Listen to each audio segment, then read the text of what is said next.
Hello, my dears. This is Resilient Lives, touching base with you and checking to see how you're doing.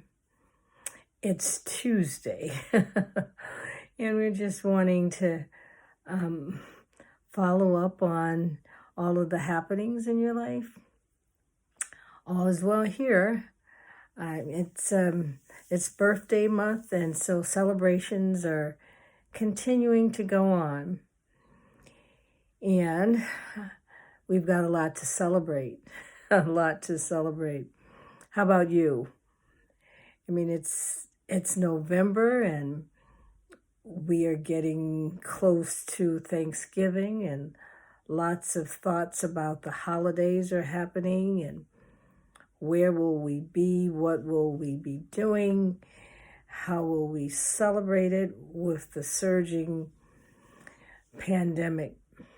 You know, it seems that you have the wonderful things happening, and then you always have the specter of stuff that's happening, that's lurking in the background. And you're trying to celebrate the good things, and yet you have this shadow that's lurking. That so often has happened with me. I know sometimes with the shadow of some kind of a chronic condition, you're sometimes waiting for the shoe to drop, but you're still celebrating and hoping for the good things. And so I'm beaming you some positive energy and letting you know that I love you and we're on this journey together. And I was just wondering if you just gave any thought to how we have to balance the celebration with all of the shadows of grief. Well, I ran across a saying, and I hope I don't mess it up, but it was talking about, I think a person had a toothache. And while they had a toothache, they lay awake with this toothache. And they were wondering why they're laying awake with the toothache. You know, that seems to be a crazy thing, but it's a metaphor for life, because we are having some shadows of misery, and we realize that we have this. In this case, we might be thinking about, we have the celebration of the political outcome that possibly we wanted, and yet they're counting and trying to figure out how to change it. But there seems to always be some shadow in the background. And so we're thinking about it and trying not to let it disturb our sleep. And then we're wondering why we can't sleep. It just seems crazy.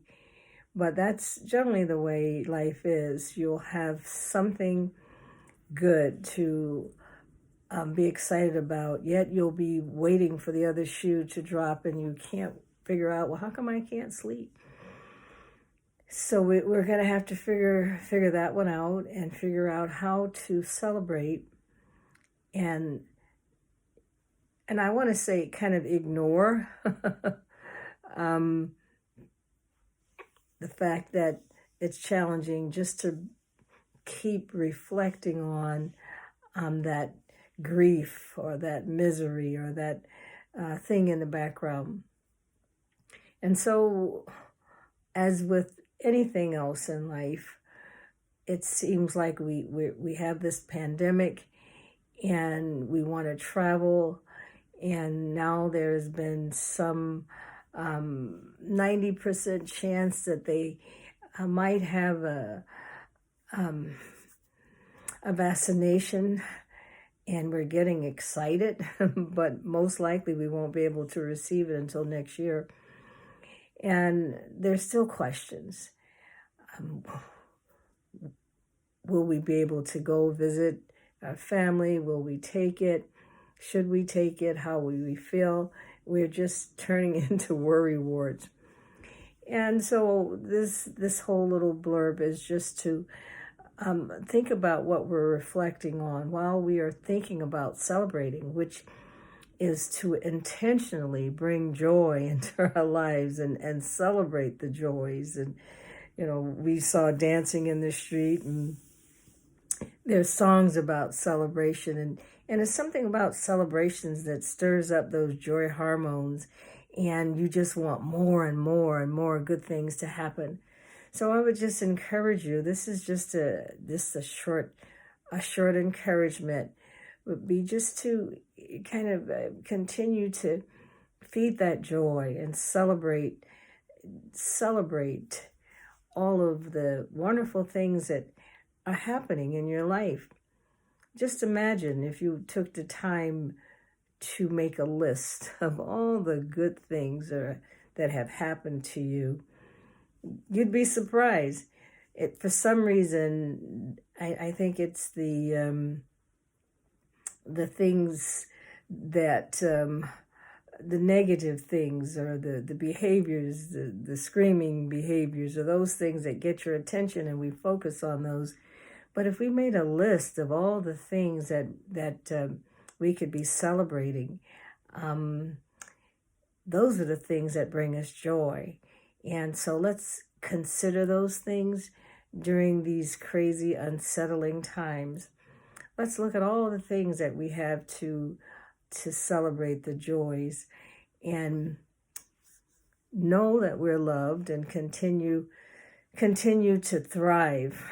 And we're looking forward to this coming to an end. I don't know if it's going to be soon and very soon, but we're just continuing to bring joy to each other, encouraging and support each other. And so be safe. Please, with the surge of these of the pandemic surges, this is really, it feels like it's getting out of hand, and we really don't want to come this far and to let our quarantine fatigue make us kind of lose our protocols. So be encouraged and know that this too shall end, and let's continue to celebrate. Make that list of things that we have to celebrate to bring those joy hormones, and those joy hormones are going to help us stay safe and be healthy. Something to think about. So have a good night, and we'll be in touch again. Bye now.